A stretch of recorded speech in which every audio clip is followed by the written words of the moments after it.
All right, thank you right there. The program's still on your television this morning on ITV. All right, so we are so privileged to have a professor from the Hybrid Tour of Learning, University of Benin in Benin City here. I'm talking about Professor Julius Iyasele. He's a professor of chemistry.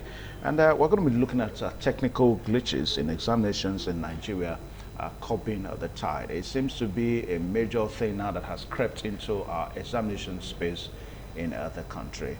Professor, you're welcome to this program this morning. Thank you, Evans, for having me, and good morning, viewers. All right, so I don't know, how did we get here, Professor? I mean, a technical glitch in examinations in Nigeria. How did we get here? I think the first factor is an attempt to get into technology, which is also very virile in other climes. That is the first reason why we got here. The second one, why we are also getting into this, is the lack or the use of non-professionals, people, as it were, who are not grounded in the use of ICT. Number three is that our environment doesn't seem to be right for the application of the technology we attempt to use. Because if you look at what is the availability of network left, right, and center, because a glitch is a temporary setback due to spurious signals from ICT. So what level of signals, what level of technology do we really have in so many places across the country? Do we have the installations to be able to bring across to those places either Wi-Fi or network or whatever you want to call it? Do we have them? So then I've mentioned the use of mediocres, because the government, as it were, employed by patronage and all that, not due to excellence. So you bring all manners of persons, people who, whether they are aware or not. We are seeing places where people are choosing to lead institutions, choosing to lead ministries because of their involvement in politics, not because of their certification or qualification, as it were. So these are the reasons that we have that are responsible for the glitches that we are having. So all right. Okay. So I'll take on the last one, the one you talked about, the one that has to do with not having the right persons in the right position and all that. Because the cases, the two major cases we are looking at now, maybe the most recent cases in the country, the JAMB technical glitch, and of course the WAEC technical glitch. Now, for WAEC, the WAEC seems not to be telling the public what actually happened. I mean, for some people, they are saying that WAEC is hiding under the expression technical glitch. But from the way they explained it, that a particular model was used to mark all these serialized results, and that gave wrong answers to questions, and students, failed. I mean, ordinarily, that's a human error. Did it start from there? Are you not aware that they use lantern to conduct some exams? So is it because of the results we are not crying? It started from when, and I'm sure also in the setting of questions, there will be some faults. Because at even higher level, we have seen situations where you have questions from above the syllabus and all that. And so where the questions were moderated, what we used to have in the past is that the questions that will be used in the next 10 years would have come out now, and some persons would have been invited to set and moderate those questions. And then students are made to face those questions so that they will know what will be the level of performance of those students if these questions eventually are now used for the larger populace? Is that also still going on in WAEC offices and all that? So I don't think so.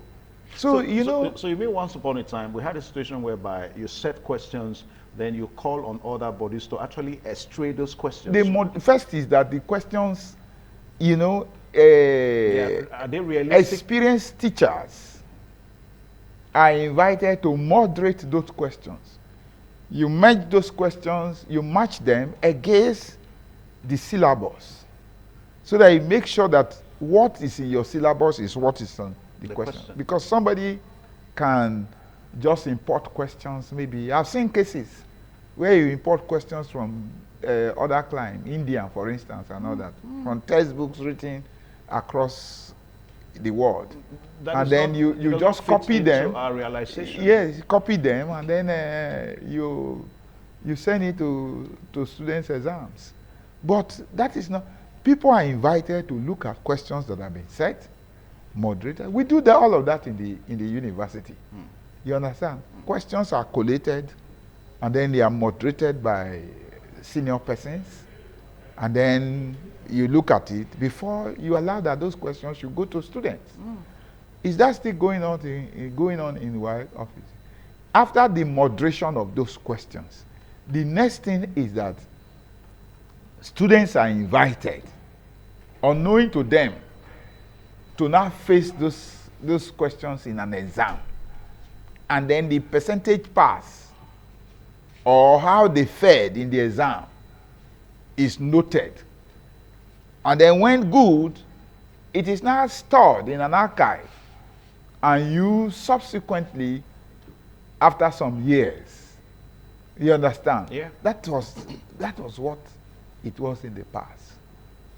Are you sure that if you go to WAEC marking centers now, you still have the same caliber of persons who used to mark WAEC? Because to mark WAEC there, if you know the level of scrutiny and all of that. That seems to be another talking point. Because some of the feelers we are getting now is that WAEC, the marking is being contracted out. I mean, all sorts and manner kinds of people come into the marking process. I mean, after all, it's the amount you can mark, that's how much you can make, you know. But away from that now, let us also look at what seems to have been there. That, if I understand what you were trying to say, because I remember the mock exam. Yes. You know, like in our time, we had mock exam. Exactly. Before the main WAEC exam. Yes. Now, recently, we also saw the mock exam, even in JAMB, before the main JAMB examination. Yes. So that mock exam, does it not make room for the situation you are trying to explain now? I don't think so.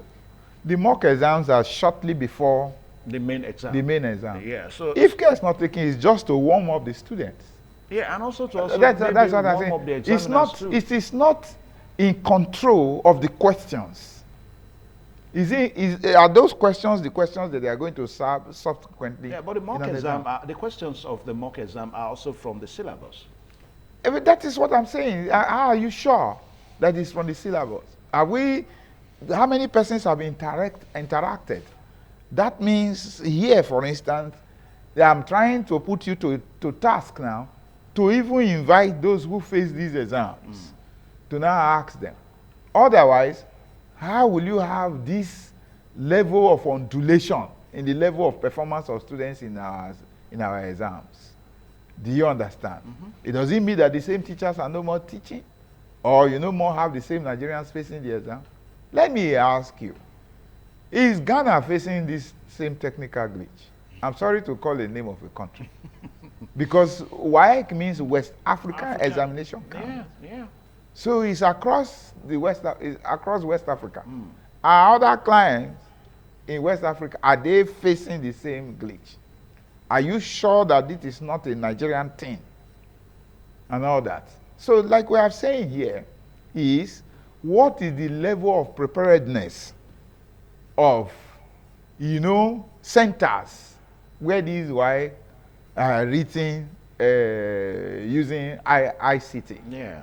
And so, if we're not ready, because I know that we are not ready, You and I knows, if you go to the net, trying to use network or Wi-Fi or whatever, most times you find that you cannot access the net.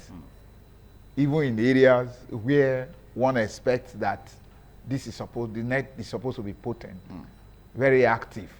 But then, so you now call for an exam for children now to use the same facility to now write within the specified time, because this is supposed to be across the country at the same time. So are you telling me now, or are they saying that this same network will be available, the same strength across the country? But I know that that cannot be, because we know what subsists in this country.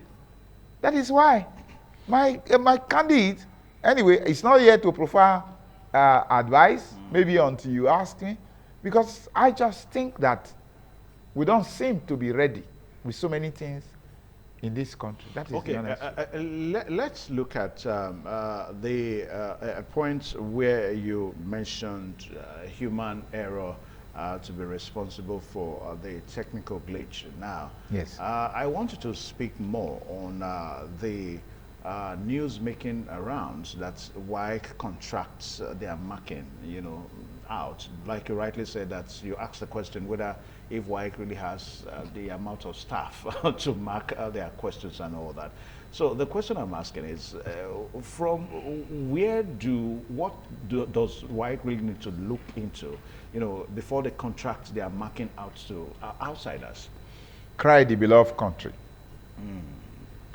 It was not there then. Why is it that now everything, the denominator for everything is profit orientation? Profit maximization. Yes, maximization. Money is now the denominator for everything. You know that when you contract that out, the contractor on his own, the first thing on his mind is the amount of money he will be making from that contract. That will be the first. It's not whether that job is succinctly done or perfectly done. It is how much him or her is going to make. That is the first thing that is on his mind. That is the idea that every contractor first is. And have you not seen buildings and all that? They are built by contractors now. That's why you have collapse left, right, and center. Because they compromise. You have some standard situation everywhere. So the same it's because it applies across board. Because the same persons have they been trained differently in the education sector? So, and you know that the WIC that are going to issue out that contract will not be issuing out to the best person. It's to whom you know. How many persons will bring back returns to you? Those are the people that will eventually get that very contract. And once you start on that scale, on the wrong footing, it will run through. The same person we look for, the contractor, will also go look for mediocres, who will also earn less, and then give him whatever he wants. And what he wants is not the best. Now, Prof, and that is it. I remember then in school, in an attempt to guarantee quality assurance, you could actually call for a remark of your script if you are so confident of what you wrote. In the university, yes. In the university, it happened that time. Yes. You can challenge your lecturer that, please, I want to see my script. That is the Then, truth. of course, the university will set up a board and they will remark your script and all that. That is the truth. Now, in the case of WIC, we really don't have it. I mean, oftentimes, the exams are set, the results are doled out, and nobody asks questions and all that. So, as these technical glitches are happening now in our examinations in our country, where do we start from in this regard? Like from what you have said now is that, where do we start from? Is the Nigerian nation is not prepared for the population that has visited her. That is the beginning. Everywhere. Are we overwhelmed by our population? We are overwhelmed. By our population? That is the truth. That population vis-a-vis in sincerity and activity. You know, how many hours of light do you have? Earlier in this country, you have light 24 hours. How come now, when we are supposed to be advancing in technology, is when you no more have light? What that shows is that the population that has come has overwhelmed the facilities you have in Nigeria. Now, is the it same a thing happens Prof? on the road, and it's the same thing that is happening to Is it a population? Because Nigeria is not as populated as some other countries. I mean, we still have the likes of India. India is almost triple the population of Nigeria. At the time we were equal with India yeah, that was some donkey years ago. Yeah. China is recording almost 2-point-something billion in their population. Yeah. Even at that, I mean, China has this kind of examination, major national examination, and they don't record, we don't hear, you know, technical glitches and all that. So if we are complaining of population, I think we need to look inward more. Population is a factor, like I've said, that we are not ready or we were not prepared. The facilities that had been installed at a point, you know, has been overtaken because of increase in population. That's one. Number two is the maintenance culture. Even those facilities, are they still being maintained? Do you have water running in your taps? Pipe-borne water. Pipe-borne water as they were in the 80s. Have you gone to find out from water boards whether they still pipe water to people's homes? We had water, you remember? So are they still there? So that is maintenance. I mentioned that second point. I talked population 1. 2, maintenance of facilities that are now number 3 is we are supposed to also have expansion in facilities, in the installation of facilities as population grows. Did that also happen? No. Instead, we walked backwards. Number 4, I mean, is that we had round pegs in round holes earlier. Yeah. Now, it's no more that. It's not by excellence. It's no more by your qualification, anything, or your expertise. It is now by whom you know. And so some people come into offices and they are grappling in the dark because they were not meant actually for, they were not prepared for that place. They have not been trained to handle those positions. So that is what is going on. All right, we'll go for another short break now. We'll be right back. Please stay tuned. TMI, every opinion counts.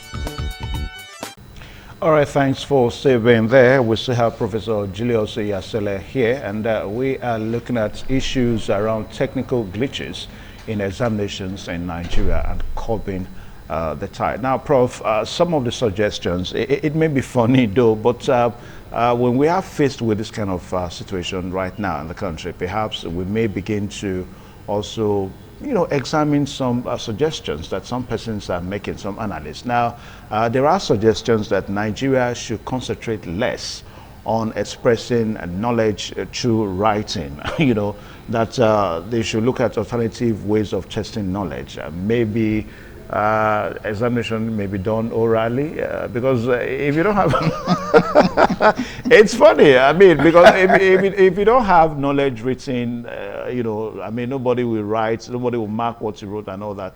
Perhaps you call somebody, you ask, he express his knowledge orally and all that. Maybe we won't be talking about this examination glitches. Don't you? I want to contribute. That is very, very subjective. How are you going to rank some students and all that? To what extent? First of all, is that stage fright will first of all kill some students. Yeah. You know that. But that is the honest truth. So how can you now assess people by. I know that there are interviews, you know, that are short, trying to find out some other things. Some Trying to get knowledge. Knowledge, yes, but I don't think that I'll vouch for that as the main way of assessing knowledge. Yeah. No, not true. But we should look at some other climes where people apply education and all that. If you look at the Nordic countries, for instance, talk about Iceland, talk about Denmark, talk about Sweden, and so on and all that. What they do there, can't Nigeria look at? What do they do? Yes. You find that when they come, the kind of training they give to their children, a woman, whether you walk or thereabout, because they are concerned about the citizens of their country, a woman at the bearing age stays at home to raise children, and then they are directed on how to. I have mentioned here that recently the Nordic countries have now banned the use of telephone at the primary and secondary school levels, and then have asked their citizens to return back to the library. So these are people who are working, are using results of research to administer their country. If we want to adopt an oral method for assessing knowledge, let's put it to test. Let's put it to research. Send the information back to the university, because government, you control, you own the university, and ask the universities to look for what is the most appropriate way to now assess knowledge. Not just by we hearsay, before you know it, tomorrow is adopted and all that. No. Now, the question we ask Yes. so some of these issues is to really ask the question, the universities, are they doing enough? I mean, take, for example, the registrar of JAMB is a professor from a university. Then, of course, the head of WIC, Amos Dangote, we understand that has also attained some form of knowledge from a Nigerian university. And we still have these issues. Yes. But who are they?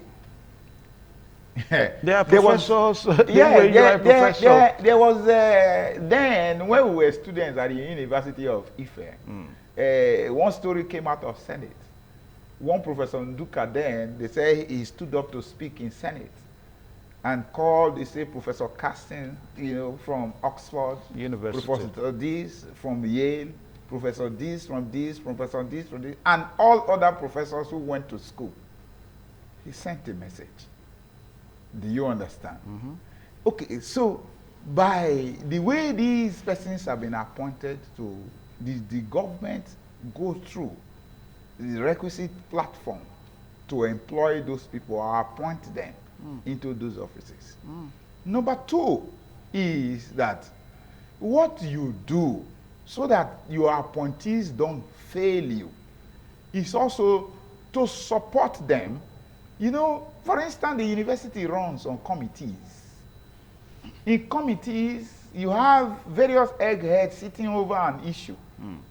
Let me tell you, it came at a point in ASU, and they were to decide whether to start meetings by prayers and all that. It took 2 hours of discussion before we arrived at a resolution that everybody should pray in their own tongue and faith. So you don't just, you know, the man is now there, you know, driving around one luxury vehicle and all that with all the paraphernalia of office and all that, and taking all this decision. The truth about it is that no man is an island. One would have expected that you have committees of almost equals. Education is a serious business. Yeah. So it's not something you bequeath to just one person to administer. No. You should have committees, people sitting over this and coming up with the best of decisions. All right, so we have another major examination around the corner. You know, WIC is the talking point now. WIC is not done yet. By October, they're going to be having another a very sensitive examination. That's the GCE. That's what they call it now. So what do you think WAEC should be doing now, and maybe other examination bodies in the country, so that this issue of technical glitch should stop? I mean, Nigerians are tired of hearing it. Yeah, I advise them to look at the failures now, what has happened, and then apply, solutions to them. They shouldn't just sit back and then expect that what happened in the last WAEC exam, if they had success, will also still happen now. Like I have said, we are expanding in population. I was looking at some data a few days ago, and they were saying we are no more 200 million, we are now using a benchmark of 220. Almost 300 million. Yeah, now, almost 300 million. You understand? So we are having more children coming up to write school start exams. So they shouldn't sit back. They should go around, have persons who are going to go to various centers before that day to certify that those centers can actually handle their exams. Yeah, the population. That is it. Number two is in the grading of student scripts. They should also go around, and these things were handled. They were CIO, CIE, and all these things, these before, moving around schools, ensuring that things were normal. But now you find that the money that is supposed to be allocated to those people won't get there. They won't get the money. Because everything now is there's no, number two, main point is no check and balances. Balance in the system. That is it. There's no monitoring system, nothing. So it's a winner takes all country that we have. So in other words, so anyone that gets to your hand, you seize it. So our politicians should, as they are making their appointment, they should ensure that they appoint the right persons. That is the honest truth. That is the honest truth. And then there are people who are seasoned. There are people who must make sure that results will come. Okay. There are people who worry about their names. Yeah. You understand? Worry about their names. But there are other persons who don't just give a hoot. All right, so politicians, I was going to say politician, Professor Julius yesterday, thank you so much for joining us on the program today. And we hope and pray that these issues of technical glitches in examinations in the country will stop, because it is just one but too many. So we hope that it will stop, so that we have results that can compete globally, all around the world.